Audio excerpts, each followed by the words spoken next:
Taste the Daily.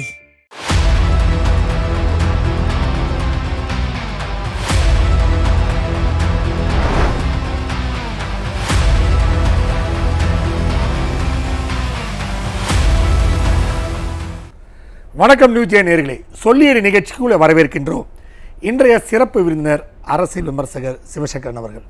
வணக்கம் sir. வணக்கம் sir. இப்போது பார்த்தீங்கன்னா இந்த கிட்னி திருட்டு திமுகவோட மிகப்பெரிய நிகழ்வாக பார்க்கக்கூடிய கிட்னி திருட்டில் இன்னுமே அவங்க கோர்ட்டுக்கு சரியான பதில் தராமல் மழுப்பிக் கொண்டே இருக்கின்றார்கள். நீதிமன்றமே அவர்களுக்கு கேட்க தமிழக அரசு என்ன செய்து கொண்டிருக்கிறது அப்படி வினாவை எழுப்புகிறார்கள். நீங்கள் எப்படி பார்க்குறீங்க? அதாவது முதல்ல நான் ஒரு விஷயம் சொல்ல விரும்புகிறேங்க. எலெக்டட் கவர்மெண்ட் ஒன்று இருக்குதா இல்லையாங்கிறது எனக்கு டவுட்டாக தான் இருக்குது. நீங்கள் சின்ன எல்லா விஷயத்துக்குமே ஒவ்வொரு விஷயமே நீங்கள் கோர்ட்டில் போய் தான் நீதி கிடைக்கணும் அப்படின்னு நீங்கள் எலெக்டட் கவர்மெண்ட் எதுக்கு வச்சிருக்கீங்க? நீங்கள் வார்த்தைக்கு வார்த்தை உள்துறை என் கையில் தான் இருக்குது, போலீஸ் என்னோட கண்ட்ரோலில் தான் இருக்கிறாங்க, நாங்கள் இரும்பு கரம் கொண்டு அடக்குவோம். நீங்கள் அதாவது ஏதோ ஒரு இன்சிடென்ட்டில் கோர்ட் உங்களுக்கு டைரக்ஷன் கொடுத்தா ஓகே.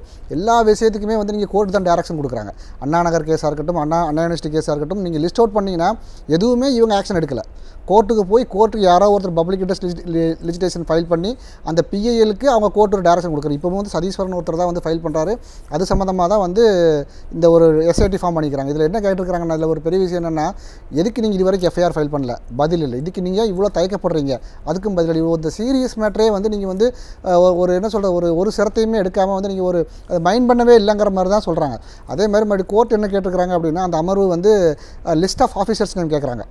அந்த ஜின்னா நினைக்கிற அந்த அட்வொகேட் ஜெனரல் அவர்கிட்ட கேட்குறாங்க, அவரும் கொடுக்கல.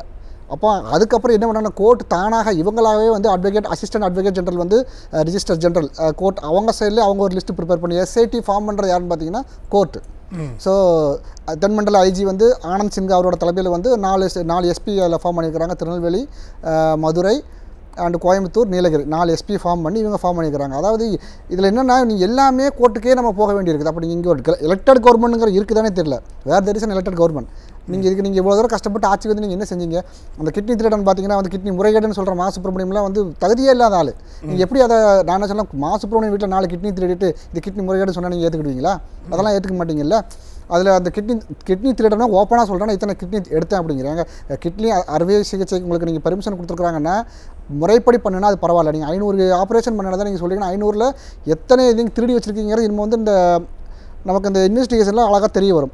ஓப்பனாக சொல்கிறேன், நான் ரோல்ஸ் ராய்ஸ் கார் வாங்கணும் அப்படின்னா இன்னும் நான் பல கிட்னி திருடனுங்கிற ஓப்பனாக நான் சொன்னேன். உனக்கு ரோல்ஸ் ராய்ஸ் கார் வாங்கணும் அப்படின்னா உங்கள் அப்பா உங்கள் அம்மாவும் பொண்டாட்டி பிள்ளைங்க நீ கிட்னி திருட வேண்டியானே? எதுக்கு கஷ்டப்பட்டவங்க வீட்டை கிட்னி திருடுறீங்க? இன்னொன்று அதன் மூலம் நம்ம தெரிய வர்றது தெரிஞ்சுக்க வேண்டியது என்னென்னா, எதுக்கெடுத்தால் திராவிட ஆச்சு எல்லோரும் சந்தோஷமாக இருக்குன்னு எவனா கிட்னி விற்று பிழைப்பானா அப்படின்னா இந்த லட்சணத்தில் கொண்டே விட்டுருக்கிறீங்க. தன்னுடைய உடல் உறுப்புகளை விற்று அவனை ஒரு கஷ்டத்தில் கொண்டே விட்டுருக்கிறீங்கன்னா உங்களோட ஆட்சியோட லட்சணம் எந்த லட்சணத்தில் இருக்குது? அதை செஞ்சது மட்டும் இல்லாமல் ஓப்பனாக ஒருத்தர் ஸ்டேட்மெண்ட் கொடுக்குறேன், நான் என்ன சொல்கிறேன், நான் தான் திருடனுங்கிற மாதிரி அதை இன்டைரக்டாக தைரியமாக சொல்கிறாங்க. இப்போ இன்னொரு சமீபத்தில் ஒரு நியூஸோட நான் கேள்விப்பட்டேன். அது எந்த அளவு உண்மைங்கிறது தெரியல. அந்த ஆள் வாங்கியிருக்கிற 1.5 கோடி ரூபா காருக்கு 2.5 கோடி ரூபா டாக்ஸ் கட்டிக்கிறாங்க. இந்தியாவிலே இருக்குது. அந்த ஜோ பைடன் யூஸ் பண்ண கார் நான் கேள்விப்பட்டேன். அது எனக்கு எந்த அளவு உண்மைன்னு தெரியல. சொல்கிறேன், இது மாதிரி நியூஸ்லாம் நமக்கு வந்துகிட்டு இருக்குது. இல்லை நான் என்ன சொல்கிறேன், இவ்வளோ தைரியமாக இவங்க பேசுவாங்க மேலே உங்களுக்கு எதுக்காக தயக்கப்படுறீங்க? அந்த எம்எல்ஏவை நீங்கள் அரெஸ்ட் பண்ணுறக்கோ, நீங்கள் அரெஸ்ட் பண்ணால் பேர் உங்களுக்கு தான் கிடைக்க போகுது. ஏன்னா நீங்கள் ஒரு உடனடியாக ஆக்ஷன் எடுத்துட்டு சொல்லலாம். இன்னை வரைக்கும் நீங்கள் எந்த ஆக்ஷனும் எடுக்கவே இல்லையா? அதுக்கு ஒரு எஸ்ஐடி ஃபார்ம் பண்ணி ஸ்பெஷல் இன்வெஸ்டிகேஷன் டீம் ஒரு கோர்ட் ஃபார்ம் பண்ணி கோர்ட் டைரக்ஷன்லேயே எல்லாமே அவங்க சப்மிட் பண்ணணும். இதை நம்ம பார்க்கும்போது எப்படின்னா, எலெக்டட் கவர்மெண்ட் ஒன்று இல்லை அப்படிங்கிறத நம்மளுடைய கருத்து. மக்கள் தங்களை பாதுகாத்துக் கொள்ள வேண்டும். இல்லைன்னா இவங்க ஒட்டுமொத்தமாக விற்றுருவாங்க. இவங்க செய்கிறதெல்லாம் பார்த்தீங்கன்னா ஏமாந்தான் எவனும் கிடச்சா அப்படின்னா எல்லாத்தையும் விற்றுருவாங்க. இன்னொரு விஷயம் பார்த்தீங்கன்னா, இப்போ திமுகவினர் பார்த்தீங்கன்னா தொடர்ந்து அதிகாரத்தில் இருப்பவர்கள், திமுக அதிகாரத்தில் இருப்பவர் தொடர்ந்து பொதுமக்களுக்கு இடையூறாக இருக்காங்க. பார்த்தீங்கன்னா ஒருத்தர் தண்ணியை பிடிங்கி வெளியே போட்டார், இதுனா இப்படி தான் தண்ணி கிடைக்கும் அப்படின்னு சொன்னார். அதுக்கப்புறம் அமைச்சர்களாக இருந்தவர் தொடர்ந்து அவமதிப்பு செய்வது, போன்ற பொதுமக்களை அவமதிப்பு செய்வது. எபினேஸ் என்றவர் வீடு கட்டி வச்சுட்டு உனக்கே உரிமை தொகை தரணும்னு சொல்கிறாரு.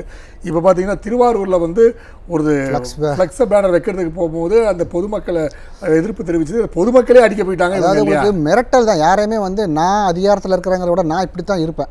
இவங்களோட என்னென்னா, எலெக்ஷனுக்கு முந்தின நாள் உனக்கு நான் காசை கொடுத்து சரக்கை கொடுத்தா எனக்கு ஓட்டு போட்டுறோம், அந்த மைண்ட் செட் மட்டும் தான். நீங்கள் அது வரைக்கும் இவங்களோட அட்டுழியை தொடரத்தான் செய்யும். இப்போ அவங்களோட சிந்தனை என்னென்னா, நாங்கள் என்ன வேணால் செய்வோம் இது. ஏன்னா நீங்கள் ஒரு போராட்டம் நடத்துறதுக்கு நீங்கள் பர்மிஷன் கேட்டால் கூட கொடுக்க மாட்டாங்க.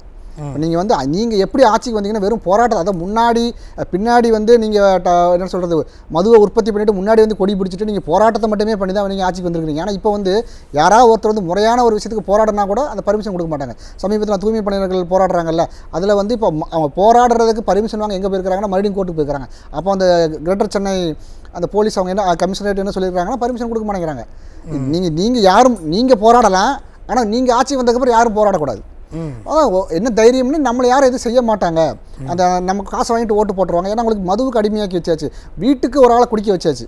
அந்த குறைந்த விலை மது ஆரம்பித்து கருணாநிதி அவர்கள் காலத்துலேருந்து ஆரம்பித்தது தான் அது. வீட்டுக்கு ஒருத்தனை குடிக்க வச்சு அடிமையாக்கி வச்சு நீங்கள் ஒரு கட்டத்துக்கு மேலே வந்து நீ எதுவுமே செய்ய முடியாது.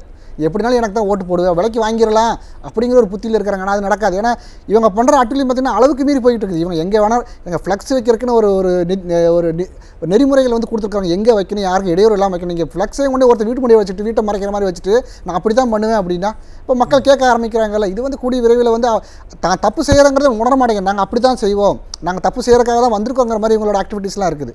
இதெல்லாம் வந்து வன்மையாக கண்டிக்கத்தக்கது. இது வந்து இப்போ இந்த நீங்கள் சொன்ன மாதிரி மக்களே வந்து ஓட இவங்க விரட்டி அடிச்சிருக்காங்க. இப்போ அது கூடிய சீக்கிரத்தில் அது எலெக்ஷன்லேயுமே நம்ம நடக்காது. ஸோ அதே மாதிரி பெண்கள் பாதுகாப்பு வந்து மிகப்பெரிய கேள்விக்குறியாக இருக்குது. ஆனால் 2 நாட்கள் 3 நாட்கள் முன்னாடி பார்த்தீங்கன்னா கோயம்புத்தூர் சம்பவத்துக்கு முன்னாடி இவங்க பேசும்போது சொன்னால் பெண்கள் பாதுகாப்பு நாங்கள் தான் திராவிட மாடலாக தான் சிறப்பாக செய்யுதுன்னு சொன்னாங்க.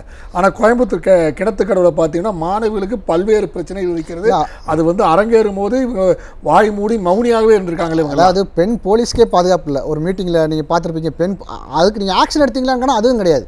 இதே இன்சிடென்ட்ஸ்லாம் வந்து நீங்கள் வந்து அவுட் ஆஃப் தமிழ்நாட்டில் நடந்திருக்கு அப்படின்னா அவங்க வந்து வரைஞ்சு கட்டிட்டு வந்துருவாங்க.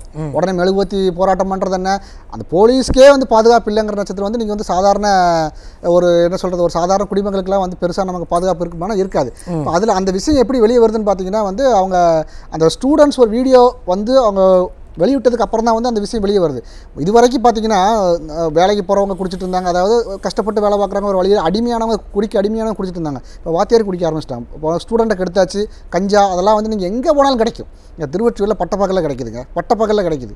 இதெல்லாம் வந்து யாரும் தடுக்கலாம் அவ்வளோ தைரியமாக பண்ணுறான். இப்போ நீங்கள் வாத்தியாரும் குடிச்சிட்டு வர ஆரம்பிச்சிட்டாங்க. இதை வந்து அவங்க என்ன சொல்கிறது அந்த வீடியோ வெளிவந்ததுக்கு அப்புறம் தான் தெரிய வருது. அவங்க மிரட்டுறாங்க. ஏன்னா நீங்கள் இது எப்படி இருக்குன்னா கஷ்டப்பட்டவங்க தான் வந்து அதாவது லோயர் மிடில் கிளாஸ் இருக்கவங்க தான் வந்து நீங்கள் வந்து கவர்மெண்ட் ஸ்கூல் போகிறாங்க. ஏன்னா 206 ஸ்கூலை மூடியாச்சு. 206 ஸ்கூலை மூடினதுக்கு வந்து மக்கள் தொகை பெருக்கம் இல்லைங்கிற மாதிரி கதை சொல்கிறாரு. நான் என்ன கேட்குறேன்னா அதில் வந்து நியர்பை ப்ரைவேட் ஸ்கூல்ஸே இல்லையா? அந்த இடத்துல நீங்கள் 3 இடத்துல வித்தின் 3 கிலோமீட்டர்ஸில் ஒரு ப்ரைவேட் ஸ்கூல், அந்த ப்ரைவேட் ஸ்கூல் மட்டும் எப்படி டெவலப் ஆகுது? அங்கே மட்டும் எப்படி மக்கள் தொகை இருக்குது? முட்டாள்தனமான பேச்சாக இருக்குது அவரோட பேச்சு. ஒரு பொறுப்பின்மையாக பேசிகிட்டு இருக்கிறாரு. இப்போ அந்த கவர்மெண்ட் ஸ்கூலில் படிக்கிறவங்களுக்காக நீங்கள் ஏதாவது செய்கிறீங்களா அப்படின்னா ஒரு பெண் குழந்தைங்களுக்கு பாதுகாப்பே கிடையாது.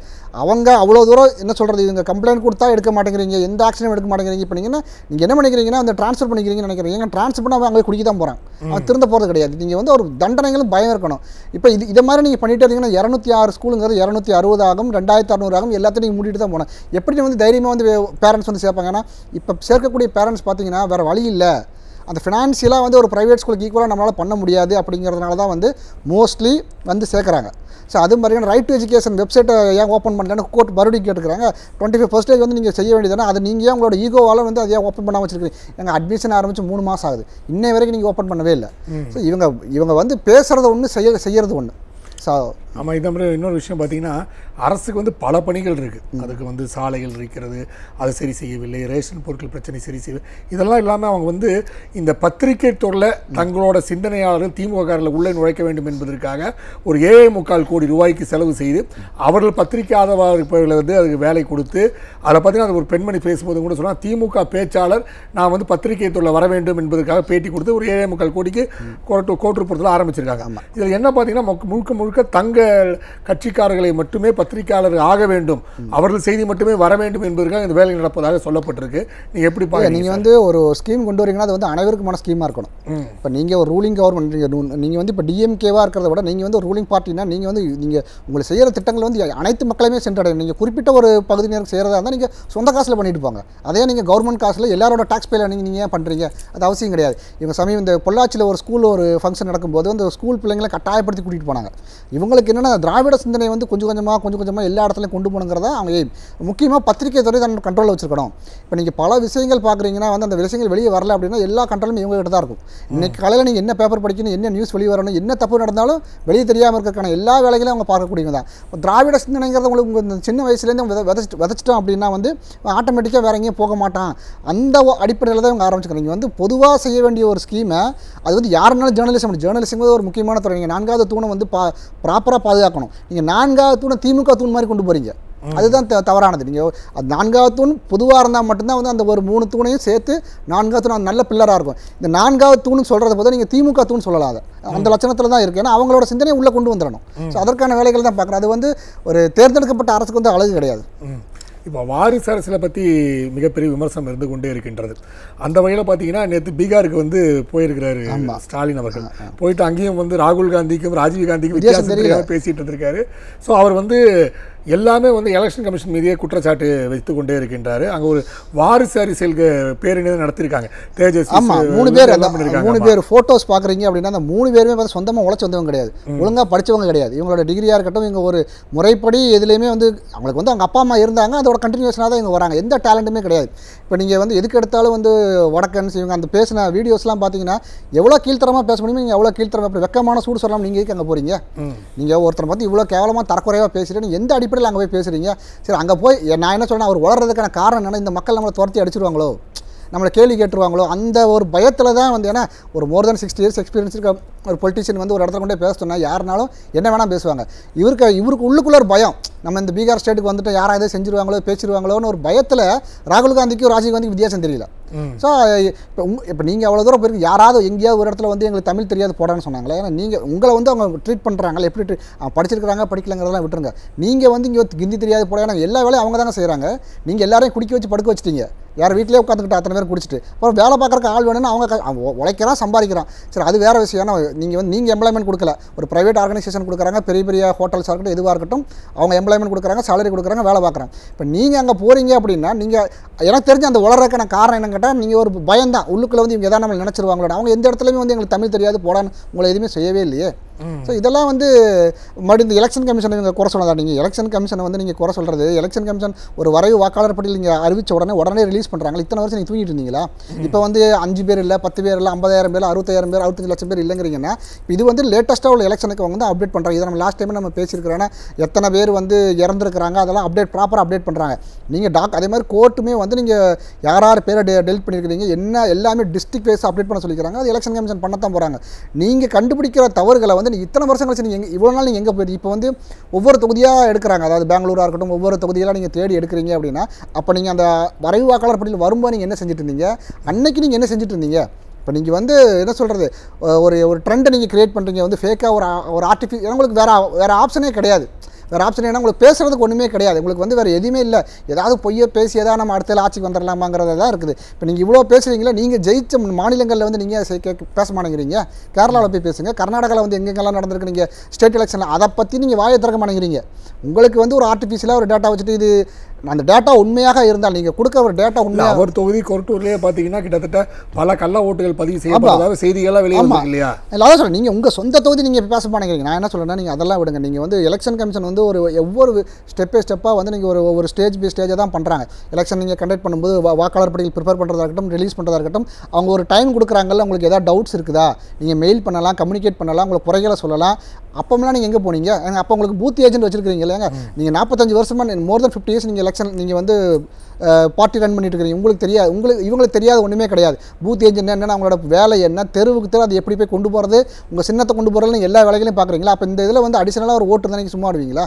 இப்போ இதெல்லாம் வந்து ஒரு ஃபேக். இவங்க வந்து மக்கள் மனதை திருப்பணும் அப்படிங்கிற ஒரு எண்ணத்தில் தான் இவங்க பண்ணிட்டு இருக்கிறாங்க ஒழிய உண்மையாகவே வந்து ஒரு ஃபேக் டேட்டா இருந்தாலும் அதை ரிமூவ் பண்ணுற வந்து எலெக்ஷன் கமிஷன் தயாராக தான் இருக்குது. இப்போ பார்த்தீங்கன்னா இன்னொரு விஷயம் பார்த்தீங்கன்னா இப்போ அவர் வந்து காலை உணவு திட்டத்தை அறிமுகம் வந்து காமராஜர், புரட்சித் தலைவர் எம்ஜிஆர், அம்மையாரெல்லாம் வந்து அதை ஃபாலோ பண்ணது. இவர் வந்து உள்ளே வந்து இப்போ வந்து நாங்கள் தான் வந்து செய்கிறோம் அப்படின்ற மாதிரி சொல்லியிருக்காரு. இதில் பெரிய விஷயம் என்னென்னா 5ஆம் வகுப்பு வரி தான் இருக்குது. அதுக்கப்புறம் அவர் வந்து அந்த உணவு யாருக்கும் இல்லை 5ஆம் வகுப்பு வரி தான் அப்படின்னு அது 6ஆம் வகுப்புல இருந்த மாணவர்கள் வந்து எங்களுக்கெல்லாம் ஏன் உணவு தர மாதிரி எங்களுக்கு இந்த பிரச்சனையெல்லாம் இருக்கிறது அப்படின்னு சொல்லுவோம். அதுக்கு எதுவும் பதில் சொல்லாமே இருக்காங்க அப்படின்ற விஷயம் சொல்லப்படுது. ஸோ உணவுங்கிறது எல்லாத்துக்கும் வழங்கப்பட வேண்டும். குறிப்பிட்ட ஒருத்தருக்கு மட்டும் வழங்கி அதை நிறுத்துவது பெரிய தவறு இல்லையா? முதல்ல அது ஃபண்ட் இல்லை. முதல்ல இதை பற்றி நான் பேசும்போது இன்னொரு 2 மினிட்ஸ் எனக்கு டைம் வேணும். ஏன்னா நீங்கள் வந்து ஒரு டைம் இருந்தது அப்படின்னா நீங்கள் நேஷனல் எஜுகேஷன் பாலிசி எடுங்க. அதில் வந்து பேஜ் நம்பர் 9 நீங்கள் ஒன்றுமே இல்லை பிரேக்ஃபாஸ்ட்னு போடுங்க. பிரேக்ஃபாஸ்ட்னு போட்டிங்கன்னா 9ஆம் பக்கமாக 11ஆம் பக்கம் நினைக்கிறேன். அதில் வந்து பிரேக்ஃபாஸ்ட்னு இருக்கும். நீங்கள் அது நேஷனல் எஜுகேஷன் பாலிசி வந்ததப்போ 2020 இவங்க என்ன சொல்கிறாங்கன்னா நாங்கள் தான் வந்து காலை உணவு திட்டத்தை கொண்டு வந்தோம். இது அதுவே முதல்ல தப்பு. நீங்கள் ஏற்கனவே வந்து இருக்கிறத நீங்கள் எடுத்து இம்ப்ளிமெண்ட் பண்ணுறீங்க, அவ்வளோதான். ஃபஸ்ட்டு அதை தான் இவங்க எங்கே போனாலும் நாங்கள் தான் கொண்டு வந்தோம். நாங்கள் நேஷனல் எஜுகேஷன் பாலிசி டவுட் இருக்கிறவங்க யாராக இருந்தாலுமே சரி நீங்கள் அதை டவுன்லோட் பண்ணுங்கள். இன்றைக்கி வந்து இன்டர்நெட்டில் அவைலபிளாக இருக்குது. டவுன்லோட் பண்ணி நீங்கள் ஒன்று அப்படியே சர்ச்சில் போய் பிரேக்ஃபாஸ்ட்னு டைப் பண்ணுங்கள், ஆட்டோமேட்டிக்காக வரும். 9ஆம் பேஜ் நம்பர் 9 or 11 இருக்குன்னு நினைக்கிறேன். ஸோ அதை தான் நீங்கள் கொண்டு வந்திருக்கிறீங்க, இம்ப்ளிமெண்ட் பண்ணுறீங்க. கரெக்ட். இந்த இம்ப்ளிமெண்ட் பண்ணுறதே நீங்கள் ஒழுங்காக பண்ணுறீங்களா அப்படின்னா கிடையாது. நீங்கள் வந்து அந்த நிறைய பேர் அந்த அதை வந்து வெரிஃபிகேஷன் பண்ண போகிற கலெக்டராக இருக்கட்டும் யாராக இருக்கட்டும் அந்த குழந்தைகள் சொல்கிறாங்க நீங்கள் வர்ற அன்னைக்கு நல்லா இருக்குது, மற்ற நாள் நல்லா இல்லை, அது குவாலிட்டியே கிடையாது அப்படிங்கிறாங்க. அப்போ அதெல்லாம் நீங்கள் பார்க்கணும். இல்லை நீங்கள் வந்து குவாலிட்டியை பார்க்க மாட்டீங்க, குவான்டிட்டி தான் பார்க்குறீங்க. நான் இங்கே ஆரம்பிச்சிட்டோம் அங்கே ஆரம்பிச்சிட்டோம் 4000 குழந்தைகளுக்கு ஆரம்பிச்சிட்டோன்னா அதையும் பார்த்தீங்கன்னா நீங்கள் சொல்ல மாதிரி 5th வரைக்கும் தான் படிக்கிறீங்க. 6ஆம் வகுப்புலேருந்து 12ஆம் வகுப்பு படிக்கிற குழந்தைங்களுக்கு பசிக்காதா? அவங்களுக்கு நீங்கள் ஏன்னா ஃபண்டு கிடையாது. நீங்கள் எல்லாம் ஏற்கனவே வந்து பிடிஎல் பழனிவேல் தியாகராஜன் அவர் ஏற்கனவே சொன்னது தான். நீங்கள் வந்து இங்கே எவ்வளோ அவர் வந்து இன்டைரக்டாக பல விஷயங்கள் சொல்லிட்டு போயிட்டார். நேரடியாக சொல்ல முடியாது, ஆனால் பாட்டில் இருக்கிறனால சொல்ல முடியாது. உங்களோட நிதி நிலைமை அப்படி தான் இருக்குது. நீங்கள் நிதி நிலைமையை சரி பண்ணுறதுக்காக ஒரு 5 பேர் வெளியிலேருந்துலாம் கூட்டு வந்தீங்க. அவங்க சொல்லிக் கொடுத்ததெல்லாம் வந்து எதுவுமே ஏன்னா ஒன்றுமே இங்கே இல்லை, இருந்தால் தான் நாங்கள் பண்ண முடியும். இந்த குழந்தைகளுக்கு நீங்கள் ஏன் கொடுக்க முடியலன்னா ஃபண்ட் இல்லைங்கிறதா ஒன்று. நீங்கள் செய்கிறத ஒழுங்காக செய்யுங்க. நான் என்ன சொன்னேன், நீங்கள் ஒரு ஸ்கூலுக்கு கொடுத்தாலும் ஒரு விஷயத்தை செஞ்சாலும் அதை ப்ராப்பராக பண்ணுங்கள். அதை விட்டு நீங்கள் ஒரு பேருக்காக நீங்கள் பண்ணுறீங்க அப்படின்னா வந்து அது போய் சேராது. கண்டிப்பாக சார், உங்கள் நேரத்தை ஒதுக்கிகளை பேட்டி எடுத்து மிக்க மகிழ்ச்சி. நன்றி. தேங்க்யூ. நேர்களே, மீண்டும் அடுத்த சொல்லியடி நிகழ்ச்சி சந்திப்போம். அதுவரை நன்றி, வணக்கம்.